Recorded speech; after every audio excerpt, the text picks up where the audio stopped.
My name is Erik Mueller, and I'm a business leader at MasterCard Worldwide. Today, we're going to have a little discussion about what MasterCard does across every level of its payment system to prevent fraud and mitigate the risk of a fraudulent transaction. In particular, when you think about MasterCard, our mission is to make these transactions safe, smart, and secure. Now, occasionally, and what we're going to talk about today is what happens when those fraudulent transactions do encounter issues either from a cardholder standpoint or from a merchant standpoint or from a transaction standpoint.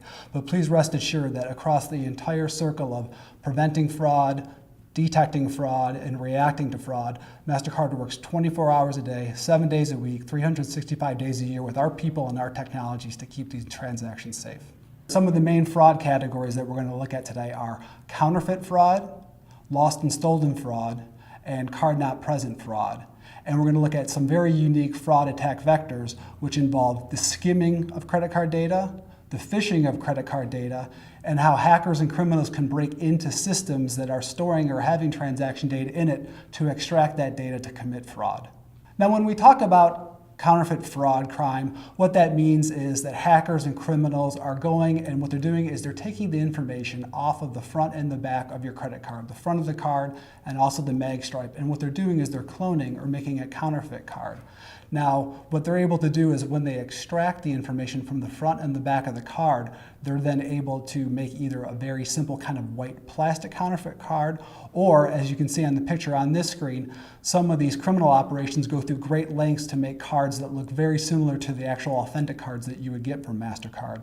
So there's a wide range in how these counterfeit cards can kind of manifest themselves, but in particular, counterfeit fraud is when actually someone's making a hard copy of a card and then going into your local merchant or retail establishment and then committing fraud using that card with information that they've stolen from a legitimate cardholder. When we talk about card-not-present fraud, it's different than counterfeit fraud. Counterfeit fraud is, again, when a fraudulent card is being used in a face-to-face transaction. Card-not-present fraud typically occurs when you're making an e-commerce or online transaction or over the telephone or mail order. What happens in these incidents is that hackers or criminals are able to get credit card information and then act like they're the legitimate cardholder and then go ahead and commit counterfeit fraud, commit a fraudulent transaction online. When we talk about skimming, usually skimming relates to card present or counterfeit fraud. And what happens is criminals are able to take very small miniature devices and steal the information that is on the mag stripe card. Typically, once they get the information from the magnetic stripe on the back of the card, they're able to steal it by a handheld palm reading device. And what they do is they slide the card through this device, and then that captures the data, which then they can go ahead and make the counterfeit card from. This photo is a good example of ATM skimming. Similar to the skimming that we talked about in the earlier slide, this is where criminals or fraudsters have gone through great lengths to kind of mimic the front or the facade of an ATM. So what they'll do is they'll have a device that's able to steal the magnetic stripe as you put your card in the machine, as well as have very tiny cameras which are able to steal the PIN number, because there's oftentimes you need the PIN information and the magnetic stripe information to make a fraudulent ATM withdrawal. Terminal manipulation, again, this is very akin to skimming. What we're seeing now more and more is criminals are getting very brazen. In addition to like copying the facade of an ATM machine, they're actually going into a lot of merchant retail establishments now, swapping out these terminals with identical looking terminals, but what they've done is they've installed small tiny devices that are able to skim and capture the magnetic stripe information, oftentimes unknown to some of these merchants. So what'll happen is these devices will be swapped out without the merchant knowing. The hacker will then collect this data for a period of days, weeks, or months, come back, reinstall the original device, and no one will be any wiser. So this is kind of a new area of skimming, and it's becoming more and more popular as criminals become more and more brazen with their attacks. Phishing. When we talk about phishing, primarily what we're talking about is this is the way criminals get information for card-not-present fraud. Oftentimes, you'll get a phishing email and it'll look legitimate. It'll look like it's from your bank or from a merchant that you commonly use. And what happens is your guard is let down. You go on there. Sometimes they say you need to reactivate your account. We want to make sure that you actually have the card in your hands. So what you go is you enter your PAN, your long personal account number that's on your card. You enter your name. You enter your expiration date. rate and you enter that small 3-digit CVC code on the back of your card. Well, once you've given that information, unfortunately, to a criminal, then they're able to commit online fraud as well, or card-not-present fraud. So phishing is one of the most common attacks. They're getting very skilled at it. As we've seen with the explosion in social media, people now have a lot of their own personal media online for criminals to use and leverage to conform their scam, so it really gets at the heart of what people consider personal, private information and trigger, your need or your desire to have a relationship with your merchant or your bank. System attacks. When we talk about system attacks, this is another way that hackers and criminals are able to get payment card data information from systems. With the data that they steal, they can typically either commit card-present fraud or card-not-present fraud. What's unique about this is typically many people think that hackers have inside information or it's some sort of an inside job. The vast majority of these attacks occur from purely outside agents, so it's not like employees or anyone in the company or in the group is, helping the hackers out. They're able to hack directly in. One of the most forms of hacking is when criminals somehow find a way into the system and they insert malware or a fraudulent computer code that's able to identify the unique characteristics of payment card data and then send that out of the system. Unfortunately, based on a lot of studies that occur on a yearly basis, what people have found out is that most of the hacking attempts that break into systems for a lot of the smaller merchants are not that complicated. So if people were just to do kind of the basic due diligence to keep their systems robust, try to monitor their systems on a regular basis, that would really go a long way to helping reduce system attacks. Interestingly, over the last few years, we've seen kind of the same main three group of merchant outlets being targeted by criminal hackers looking for payment card information. Typically, it's the food and beverage industry, hospitality industry, or retail industry. While one or the other might be at the top spot for a different year, it's typically these three. And what we're noticing in the past is it typically used to be kind of the large merchants that were targeted by hackers, so a large retail establishment, but with hackers becoming more and more skilled, what they're doing now is they're going at the smaller mom and pop shops. So if you're one of these three industries, no matter what size or scale you are, it's really important that you take a look at your payment card data security profile and try to make sure that you have the most robust prevention measures in place to prevent criminals from attacking, because you might think, why would a Eastern European gang try to target a small mom and pop shop in the middle of America? I'll tell you what, these people can have global reach. They will come at you from any location. So just because you're not a large global chain doesn't mean you can't be the victim of an international credit card ring. So when we talk about, in broad terms, how do the hackers or how do the criminals typically try to break into your payment systems to try to extract payment card information? As I said earlier, malware, which is like a SQL injection, is one of the top ways they insert that in there. Some other criminals try to do remote access. So if you are able to access your PC computer from anywhere, well, what people will do is try to leverage that same application, find the vulnerabilities, and actually get into your system that way as well. So remote access. As we know, there's a lot of patches that come on with software year in, year out as vulnerabilities are identified. So if you're not being robust and making sure that you have the most up-to-date patches in place on your system, then what happens is hackers will completely exploit that. And like I talked about earlier, when we see these point-of-sale devices or these payment terminals in shops and stores being compromised by hackers, you need to have a level of real-time monitoring, so you're able to actually take a good solid inventory of your payment terminals to make sure they haven't been removed, haven't been tampered with. Best to have a regular schedule for visual inspections on that, as well as know the vendors or the resources who are coming in to make repairs on these devices, so it's not some sort of criminal who dresses up like a repairman and the next thing you know they've inserted malware in your point-of-sale device. So we've talked about fraud for a little while. Again, as I said earlier, MasterCard sits on top of 21 billion transactions every year. The vast majority of those are safe and secure. So even though fraud really at a global level is at all-time lows, what I want to take a moment now is kind of highlight the solutions that we have really on our products. So at MasterCard, when we talk about prevention, it encompasses a wide range of things. It encompasses the products and it encompasses a lot of the technology that we have inside of our systems to prevent fraud. What we're going to talk about today is looking at some of the specific things that we have on our cards and our other devices that are in the market currently. We're also going to highlight highlight from a prevention standpoint what we can do in the e-commerce space, so what shoppers online can do to help make sure that the fraud transactions are reduced, benefiting both the cardholder as well as the merchants and everyone else in the value chain. And then we're going to do a little bit of a preview on some technology that's actually being used in other markets but is on the horizon here in the United States, which is called EMV or chip technology, which will actually start appearing on cards in anywhere from 5 to 10 years. And then finally, we'll talk a little bit about MasterCard's general fraud management solutions that are behind the scenes that we help employ with our banking partners, both on the issuing side for the cardholder as well as on the acquiring side for our merchants.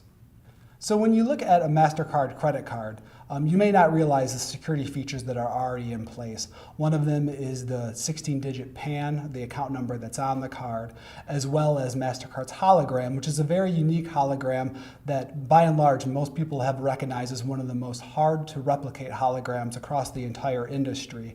And then when you turn on the back of it, you'll see you have your magnetic stripe and your tamper-proof signature panel. So these are some of the fraud prevention measures that are currently on the card, as well as the CVC value. As you also see on this slide on the right, there's some new technology that's occurring in Europe with the chip or the EMV technology that's allowing payment cards to be even stronger and more robust against preventing unique kinds of fraud, especially counterfeit fraud. So on the gold card that you see, it actually has a code that you have to enter to activate your card to allow a transaction to take place. So, MasterCard has a wide range of fraud prevention capabilities. Some of it is dictated by what the current market or the geographic region that we're in, but around the world, we're really able to adapt and be nimble to the exact fraud prevention desires of a unique marketplace.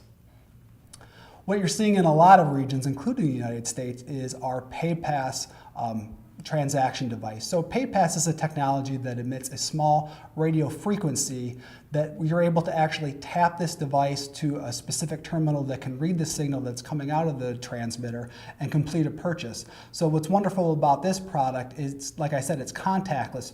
You don't even need to remove any cash out of your wallet. You don't even need to hand your credit card to anybody, so that prevents skimming.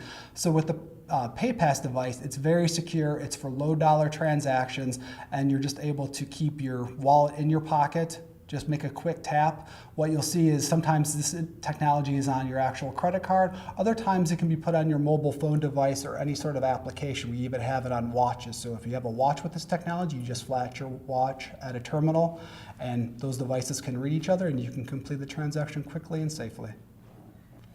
Secure Code is a product, when we talk about Cardnotpresent, Secure Code allows a safer e-commerce transaction. So what happens with Secure Code is you enter your information and a Secure Code merchant who has this technology is able to basically verify that you're the accurate card holder with the actual financial institution. So what happens is you have this unique Secure code number that you go in and load this into your application screen when it comes on if there's a merchant that says they accept Secure Code transactions.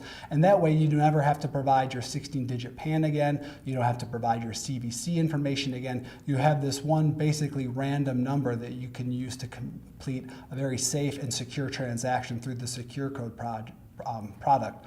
What we're seeing is this is beginning to increase more and more, especially over in Europe, but you're also starting to see merchants or, for example, airlines are starting to use this technology more and more. For a lot of big ticket items, they want to make sure that they're verifying that you're the card holder and the card is authentic. So over the course of time, you'll start to see this offering as well when you're doing your online shopping.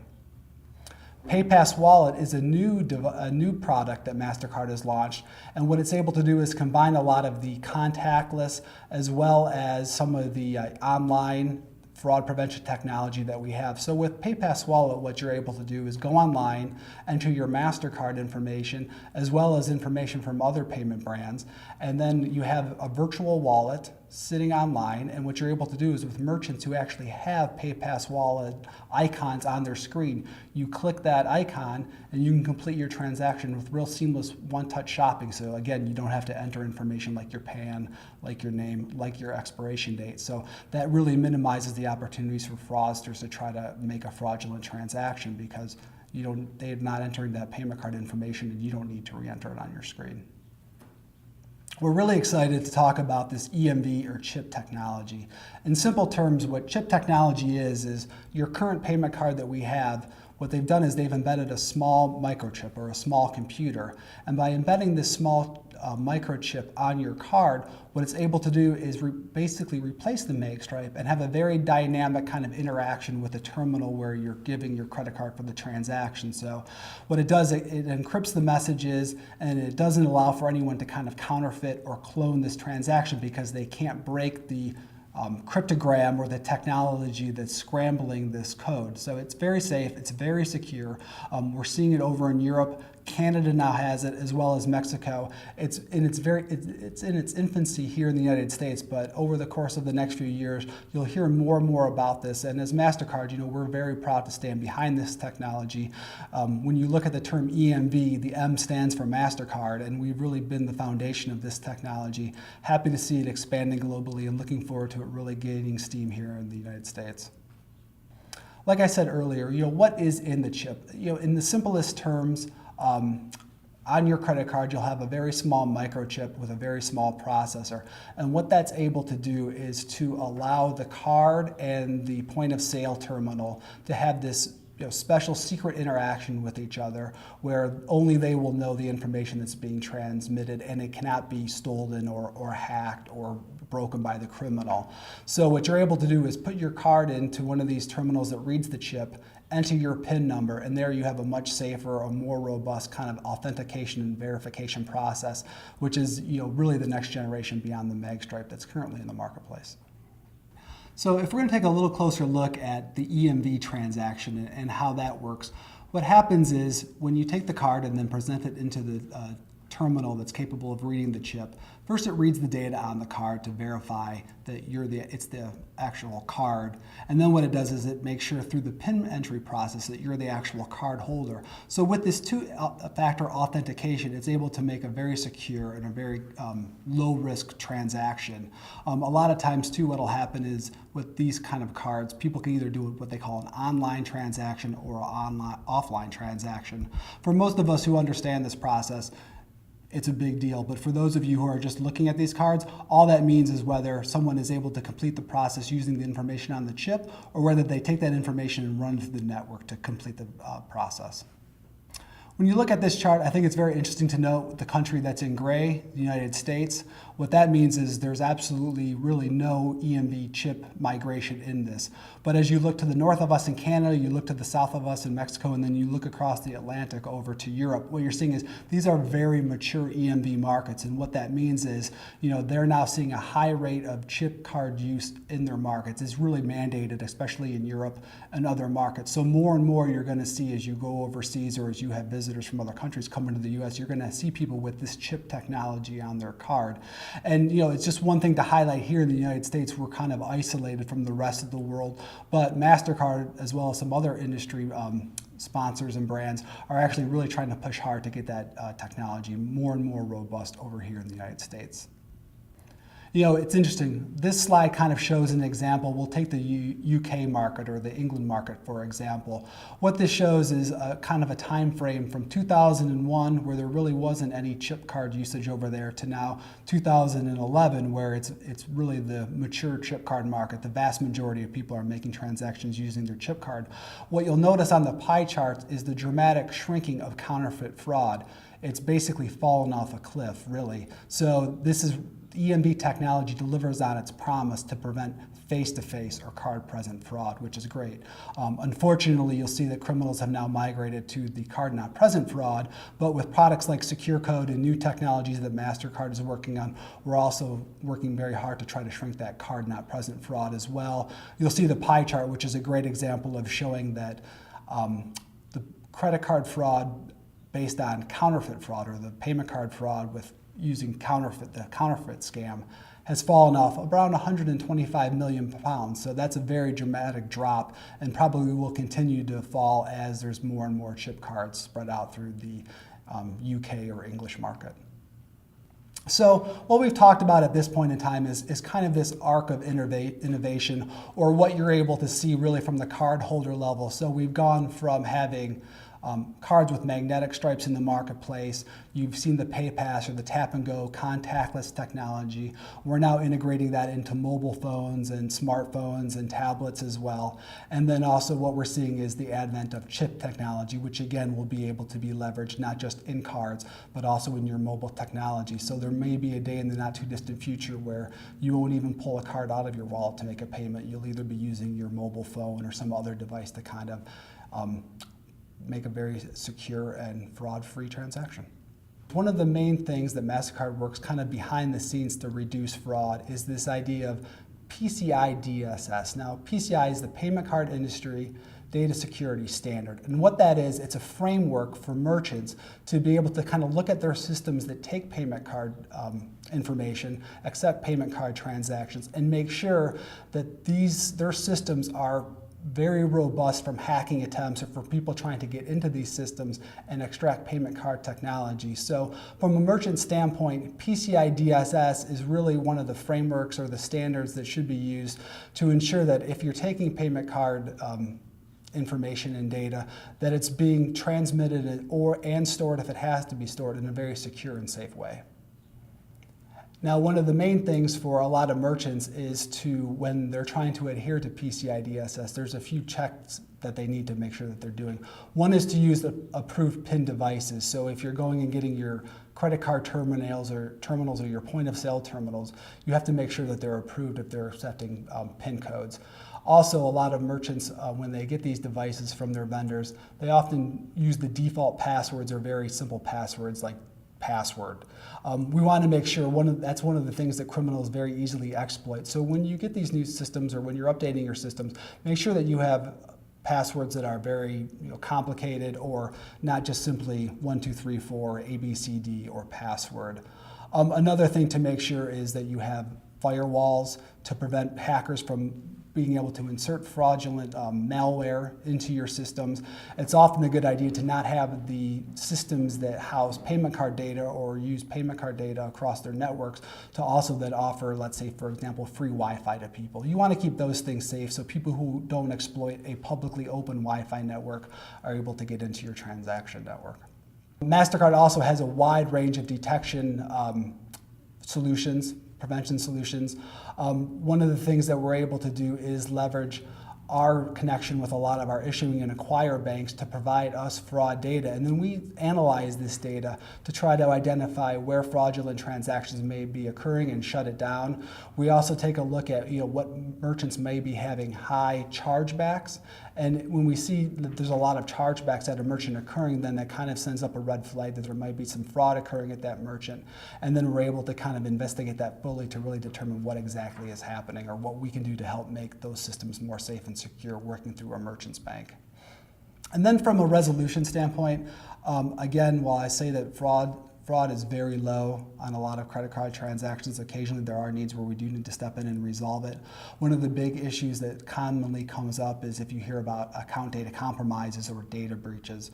So MasterCard has a dedicated team of fraud professionals who, once we've identified or uncovered that there might be a data compromise or a breach at a merchant location or at a processor location or someone who processes or uses payment card data, we will go in there usually with the forensic investigation team, and then identify and then shut it down quickly. One of the frameworks of how MasterCard deals with account data compromise is what we do is we look through our systems, through our database of transactions, and try to identify really is there a common point where we're seeing a high spike in where compromised cards are being the information is being stolen from. We look at our systems, and then what we're able to do is triangulate it. So maybe we can identify a specific merchant that for some reason is leaking data information, that hackers are pulling data information out that. We'll work with a wide range of partners. We'll work with, like I said, a forensic investigations team, as well as working with the Secret Service, the FBI, or local law enforcement to make them aware that credit card fraud and fraudulent transactions could be sourced at one specific location. And then what we'll try to do is analyze the data in the time frames, and based on that analysis, we'll alert issuing banks or banks where cardholders get their cards from and tell them, hey, this cardholder's card might have been in the hands of hackers. You need to reissue that card or monitor this card to make sure that, if it is fraud, that we can shut it down and they won't be held accountable for that liability. One of the key areas that we work with, again, is with our law enforcement partners to ensure that we're not only preventing fraud that is occurring, but sharing information together so we're actually able to identify groups and prevent the fraud from occurring even before it happens, as well as when the criminals are arrested, helping work with the FBI or the Secret Service or Interpol to bring these people to justice and provide evidence that can actually put them away and help kind of the people who were injured by this recoup some of their losses. Also, when we talk about trying to prevent brand damaging or illegal goods from being sold, we work with everyone from the Motion Picture Association to prevent the sale of counterfeit movies and artistic entertainment. We also work with the National Center for Missing and Exploited Child to prevent the sale of child pornography online. We've had a lot of great results. It's virtually impossible, thank goodness, to be able to purchase those kind of abusive images anyhow with the credit card, as well as with a wide range of other organizations, like I said, to help prevent counterfeit fraud and illegal goods from being sold online. So one of the partners that MasterCard works with is the National Cyber Forensic and Training Alliance. And in this partnership, what we're able to do is work with security professionals from across the United States to share information. So we're able to identify possible new attack vectors that hackers are using, what industries they might be focused on. And in sharing this information, we're really working together to try to keep the payment system as secure as possible and mitigate fraudulent attempts by typically criminal organizations. MasterCard is also proud that it has a high level of Homeland Security clearance. We work with the Department of Homeland Security, not just to address common everyday kind of fraud or payment card fraud, but we'll also try to help them work to prevent terrorist organizations from using payment cards to carry out their evil intent. So again, MasterCard has a strong relationship with the Department of Homeland Security, and we look forward to carrying that on for many years. MasterCard is working 365 days a year, 7 days a week, 24 hours a day to make sure that your payment card transactions are safe and secure and completely reduce the opportunity for a fraudulent transaction to occur. So again, I want to thank everyone for watching this video today. We appreciate you sponsoring the Master Your Card program, and we look forward to our continued partnership in the future.